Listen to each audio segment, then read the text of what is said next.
साथियों, defence sector में reforms के लिए भी भारत की आर्म्ड फोर्सेस की सराहना करना चाहता हूं। हमारी सेनाओं ने बीते वर्षों में कई साहसिक निर्णय लिए हैं। सेना द्वारा किए गए जरूरी रिफॉर्म्स का एक उदाहरण अग्निपथ स्कीम भी है। दशकों तक संसद से लेकर अनेक कमेटी तक में सेनाओं को युवा बनाने पर चर्चाएं होती रही है। भारत के सैनिकों की औसत आयु, एवरेज एज, ग्लोबल एवरेज से ज्यादा होना, ये हम सबकी चिंता बढ़ाता रहा है। इसलिए ये विषय बरसों तक अनेक कमिटियों में भी उठा,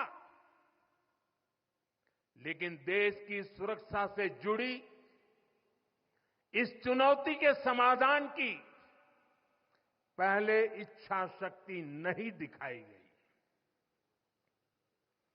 शायद कुछ लोगों की मानसिकता ही ऐसी थी कि सेना मतलब नेताओं को सलाम करना, परेड करना।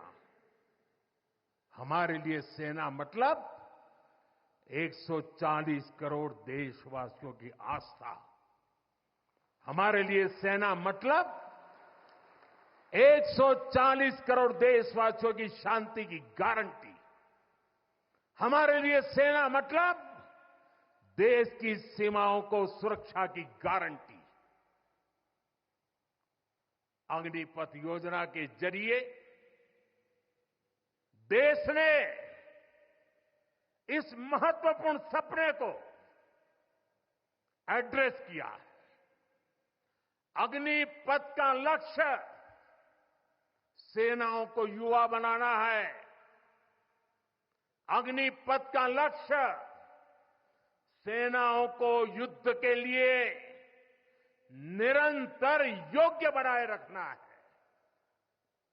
दुर्भाग्य से राष्ट्रीय सुरक्षा से जुड़े इतने संवेदनशील विषय को कुछ लोगों ने राजनीति का विषय बना दिया है। कुछ लोग सेना के इस रिफॉर्म पर भी अपने व्यक्तिगत स्वार्थ में झूठ की राजनीति कर रहे हैं। ये वही लोग हैं जिन्होंने सेनाओं में हजारों करोड़ के घोटाले करके हमारी सेनाओं को कमजोर किया।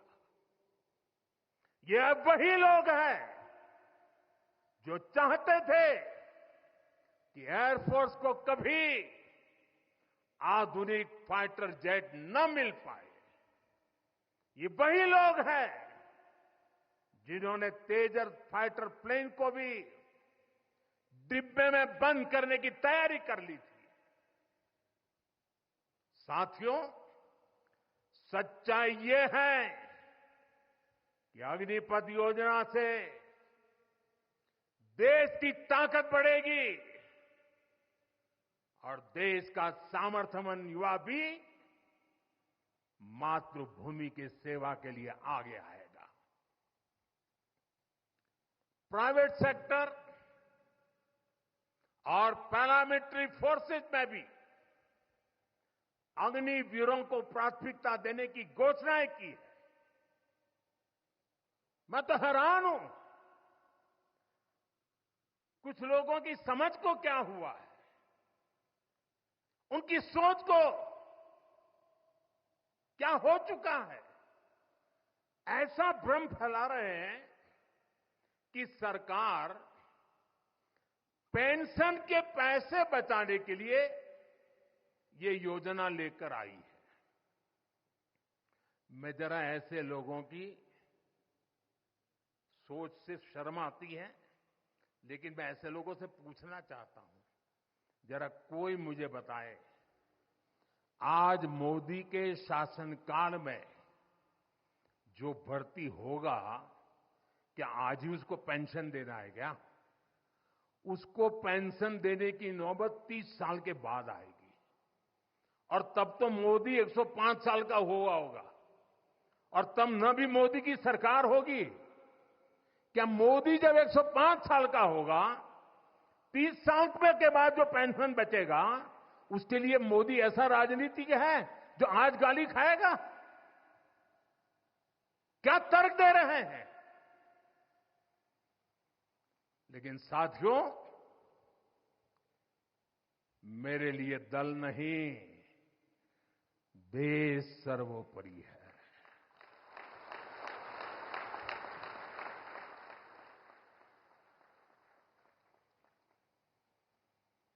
और साथियों, मैं आज गर्व से कहना चाहता हूं, सेनाओं द्वारा लिए गए इस फैसले का हमने सम्मान किया है। और जैसा मैंने पहले कहा, हम राजनीति के लिए नहीं, राष्ट्र नीति के लिए काम करते हैं। हमारे लिए राष्ट्र की सुरक्षा सर्वोपरि है। हमारे लिए 140 करोड़ की शांति, ये सबसे पहले है।